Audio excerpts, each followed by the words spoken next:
Road கடையில் நம்ம சுண்டல் சாப்பிடுவோம் இல்லையா, அதுதாங்க இன்றைக்கி செய்ய போகிறேன். நான் வந்து ஒரு 1/4 கிலோ இருக்கும் பச்சை பட்டாணியை நான் ஒரு 8 மணி நேரம் நல்லா ஊற வச்சு எடுத்திருக்கேன். இது 8 மணி நேரம் 9 மணி நேரம் ஊறினா தான் நம்மளுக்கு நல்லாயிருக்கும்.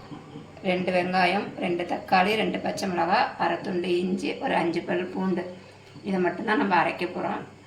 உப்பு சேர்த்து ஒரு 4 விசில் வேக விட்டுக்கலாம்.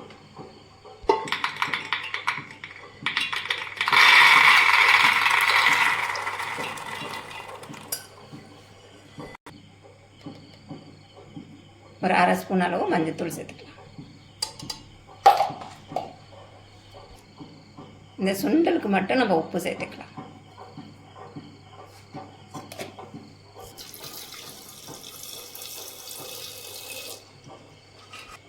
சுண்டல் மூழ்கிற அளவு தண்ணி சேர்த்துக்கலாம்.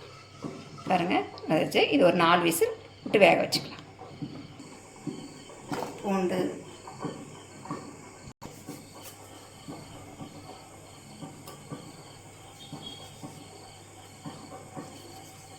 இதை ரஃப்பாக கட் பண்ணிக்கோங்க, ஏன்னா நம்ம இதை அரைக்க தான் போகிறோம்.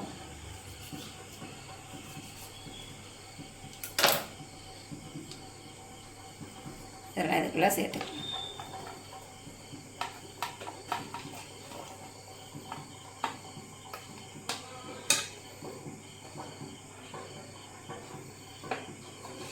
இதை தண்ணி ஊற்றாமல் நைஸாக அரைச்சிட்டு வந்துடலாம்.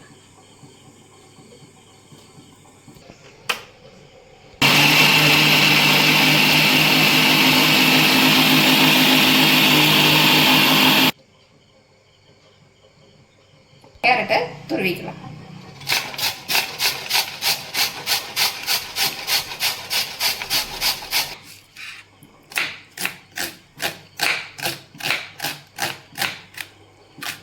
மேலே தூர வெங்காயத்தை பொடிசாக கட் பண்ணிக்கோங்க. அரைக்கிறத மட்டும் பெருசு பெருசாக கட் பண்ணிக்கோங்க.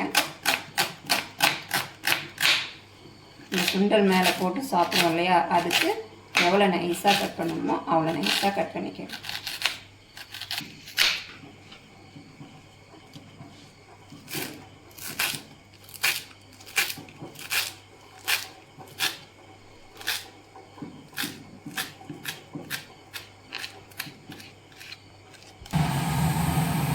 எண்ணெய் ஊற்றிக்கலாம்.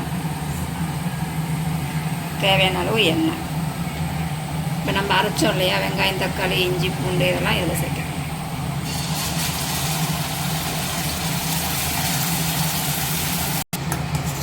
நம்ம அரைச்ச மசாலாவோட பச்சை வாசனை போகிற வரைக்கும் நம்ம இதை நல்லா வதக்கி எடுத்துக்கலாம். ஏன்னா நம்ம எல்லாமே பச்சையாக அரைச்சிருக்கோம். பாருங்கள், சுண்டல் இந்த மாதிரி நல்லா வெந்திருக்கணும்.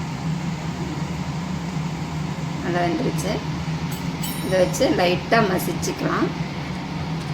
ஒன்றும் பாதியமாக மசித்த மாதிரி இருந்தால் நம்மளுக்கு சாப்பிடும்போது நல்லா இருக்கும். இதை மூடி போட்டு வைங்க, இல்லைன்னா இது திரைக்கும். நல்லா சுண்டிடுச்சு. இப்போ மசாலா பொருள்லாம் சேர்த்துக்கலாம். காரத்துக்கு தகுந்த மாதிரி மிளகாத்தூள் சேர்த்துக்கோங்க. நான் ஒரு அரை ஸ்பூன் சேர்த்துருக்கேன். ஒரு அரை ஸ்பூன் அளவு மல்லித்தூள், ஒரு 1/4 ஸ்பூன் அளவு கரம் மசாலா. நம்ம சுண்டலில் ஏற்கனவே சுண்டலில் உப்பு சேர்த்துருக்கோம். இந்த மசாலாவுக்கு தகுந்த மாதிரி உப்பு மட்டும் சேர்த்துக்கோங்க. இதையும் நல்லா கலந்து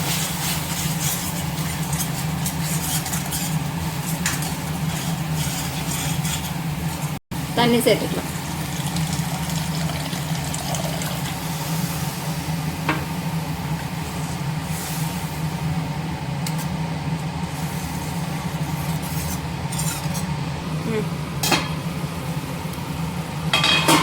நல்லா கொதிச்சிருச்சு. நம்ம வேக வச்சு மசிச்சு வச்சுருக்க பட்டாணியை இது கூட சேர்த்துக்கலாம்.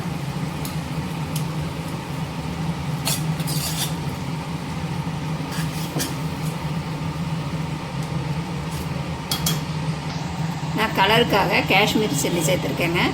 இருந்தால் சேர்த்துக்கங்க, இல்லைன்னா விட்டுருங்க. இது சும்மா நல்லா கலராக இருக்கிறதுக்கு தான், ஆப்ஷன் தான். நல்லா கலந்தாச்சுங்க. இது 1 நிமிஷம் மூடி போட்டு கொதிக்க வச்சோம்னா அருமையான ரோட்டுக்கடை சுண்டல் ரெடி ஆயிடுச்சு. அவ்வளோதாங்க, ரோட்டுக்கடை சுண்டல் ரெடி ஆயிடுச்சு. வாங்க எப்படி சாப்பிட்றது. யா யா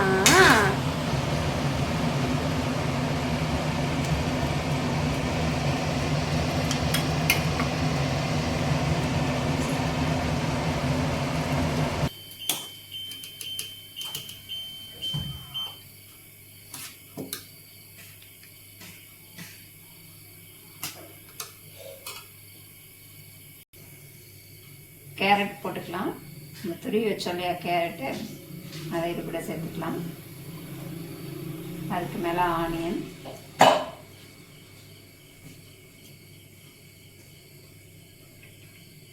அதுக்கு மேலே கொத்தமல்லி.